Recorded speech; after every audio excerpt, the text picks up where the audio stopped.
প্রতিদিন ভক্তি ও নিষ্ঠার সাথে মা লক্ষ্মীর পূজা করলে কেবল আর্থিক উন্নতি নয়, বরং সামগ্রিক জীবনে এক ইতিবাচক পরিবর্তন আসে। শাস্ত্র এবং প্রচলিত বিশ্বাস অনুযায়ী এর উপকারিতাগুলো বহুমুখী। ১. আর্থিক স্থায়িত্ব ও সমৃদ্ধি। মা লক্ষ্মী হলেন ধনের দেবী।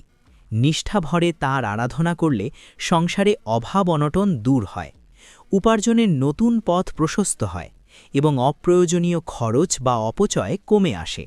এর ফলে পরিবারে একটি আর্থিক স্থিতিশীলতা বজায় থাকে। ২. মানসিক শান্তি ও ইতিবাচকতা। যে বাড়িতে প্রতিদিন ধূপ দ্বীপ জ্বালিয়ে মায়ের আরাধনা করা হয়, সেখানকার পরিবেশ অত্যন্ত পবিত্র ও শান্ত থাকে। এটি পরিবারের সদস্যদের মানসিক চাপ কমায় এবং মনে প্রফুল্লতা ও ইতিবাচক চিন্তার জন্ম দেয়। ৩. গৃহক্লেশ মুক্তি ও পারিবারিক শান্তি। মা লক্ষ্মী কেবল সম্পদের দেবী নন, তিনি সৌভাগ্যেরও দেবী।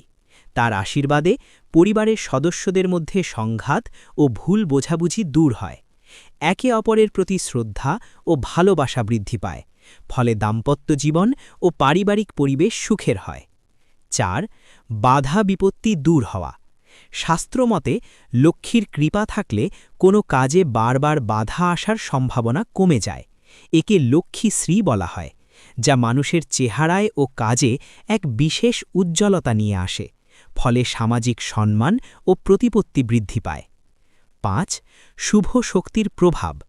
প্রতিদিন পুজো করলে এবং শঙ্খ বাজালে ঘর থেকে নেতিবাচক শক্তি বা অলক্ষ্মী বিদায় নেয়।